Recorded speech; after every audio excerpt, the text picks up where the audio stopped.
24 লোকসভা ভোটে বাংলায় ভরাডুবি। 26 যুদ্ধ জিততে নতুন টিম নিয়ে ঝাঁপাতে চাইছে বঙ্গ বিজেপি। সংগঠনে বড়সড় রদবদলের পথে পদ্ম।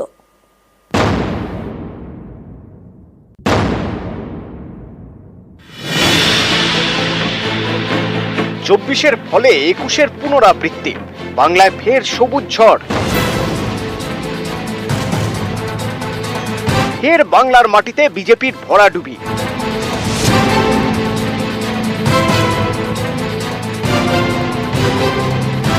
এর থেকে শিক্ষা নিয়ে 26-এর লক্ষ্যে এখন থেকে ঝাঁপাতে চাইছে বঙ্গ বিজেপি। 26-এর লক্ষ্যে বঙ্গ বিজেপির নতুন টিম, সংগঠনে ব্যাপক রদবদলের পথে পন্তশিবির।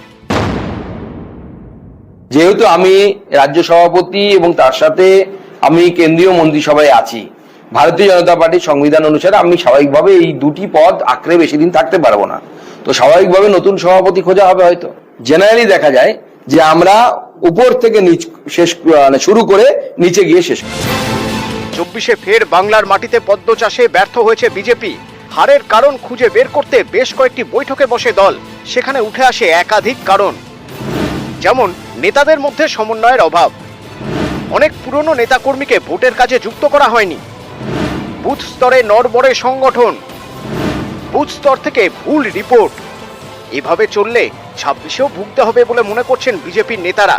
তাই তারা চাইছেন সংগঠনে ঝাঁকুনি দিতে রাজ্য থেকে জেলা, জেলা থেকে মণ্ডল এবং মণ্ডল থেকে বুথ স্তর পর্যন্ত ঢেলে সাজানোর পথে পদ্ম শিবির।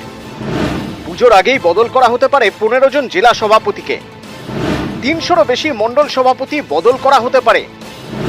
সিংহভাগ বুথ কমিটিও ঢেলে সাজানোর পথে পদ্ম। দেখুন, এই বিষয়ে পরবর্তী সময়ে ভাবা হবে, সবাইকে কাজে লাগানো হবে। অর্থাৎ যারা নতুন জিতেছেন তাদেরকেও কাজে লাগানো হবে, যারা পুরনো আমাদের অনেকদিন ধরে পার্টিতে ছিলেন, কোনো কারণে এবার হয়তো রাজনৈতিক কারণে তাদের ভোটের ফলাফলটা অন্যরকম হয়ে গেছে, তাদেরকেও কাজে লাগানোর ব্যবস্থা হবে। 2019-এর লোকসভা ভোটে 18টি আসন পায় বিজেপি, এবার সেটা কমে 12। যেখানে যেখানে আসন হাতছাড়া হয়েছে এবং যেখানে আশানুরূপ ফল হয়নি সেখানে আগে রদবদল করা হতে পারে।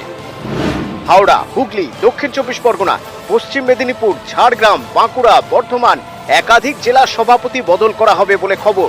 নতুন টিমকে নিয়েই 26-এর ভোট যুদ্ধে নামতে চাইছে বঙ্গ বিজেপি। ভেঙ্কটেশ্বর লাহিড়ী, নিউজ 18 বাংলা।